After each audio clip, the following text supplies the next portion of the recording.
At this point, mga kabubuyog, ay i-try po natin yung binili po natin sa online na tinapay. Trivia lang, hindi talaga ako may tinapay. Pero nung scroll ako, nag-crave ako kasi nga magkasya yung tignan. Pero yung lasa kaya alamin natin. So, mag-food tasting tayo or product taste. So, ito na nga yung in-order natin sa may Yumi and Yuki Croffles. So, croissant and waffles ito na pinagsama. So, may iba't iba siyang mga flavor. Ito is raspberry cream jam. At naman is chocolate almond, cream Oreo crust, and almond chocolate cream. So, na-excite ako to kasi nga ang ganun tignan kung mapapansin nyo. Subukan natin isa-isa.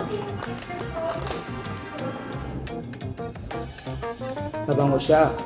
Mas mabago niya sa mabago siya kay Kuya Mark. Lahat mabango. So, ito na yung mga i-taste test natin, mga kabubuyog. So, mamaya ay may titikman niya ito para mat-try din o i-rate din nila kung ano nga yung magiging husga nila sa tinapay na ito. So, ayun. Unahin ko na itong isa. Itong almond chocolate cream.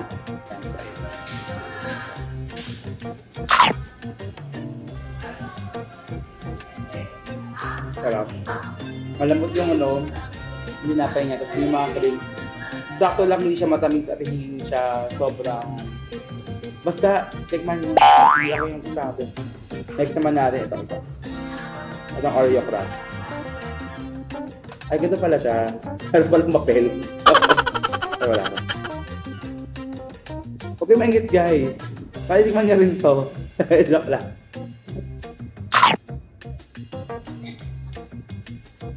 Sarap niya. Ah. Parang mas bet ko to. That's.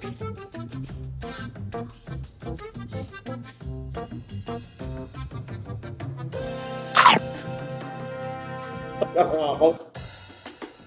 Nakaya ko yung mapel. Ang sarap niya kaya pala siya nasa mapel. Nakaget ko yung mapel. Ang last, itong yung may jam. Okay naman yung Okay, be. So, natawag naman tayo ngayon na titikim din ito. Ano gusto mo try? So, at ito nga masarap eh. Ito tayo.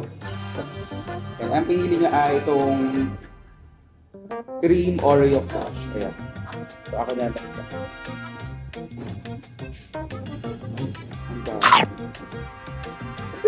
Kaya. Ba't umalis siya sa camera? Yalis. Sarap na. Anong masabi mo dito sa sa Croffles? Wala siya. Gano'n ka panalo? Kung i-rate ko siya 1 to 10. Siguro mga 9? Bakit 9? Ayun, 40 lang eh.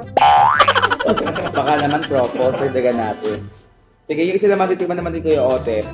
Etong chocolate almond. So, yan. Ay, sa mama ko dyan. Nag-shout out. Wala.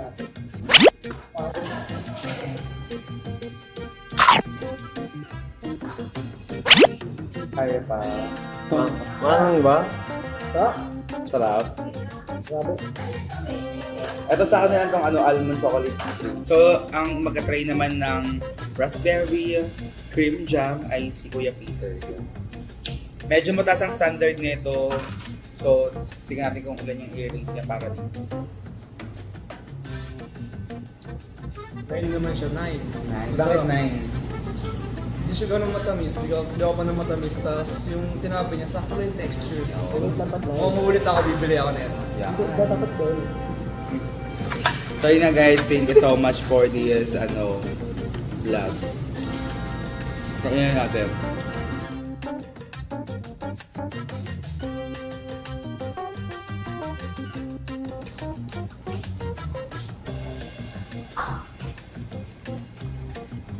Solid. Ba solid no? Ang sarap na ito guys. Thank you so much sa Yumi and Yuki Croffles. Picture mo na lang ako, hawak ko to. Ipa-post ko. Bagay, ganito. Nakaganda.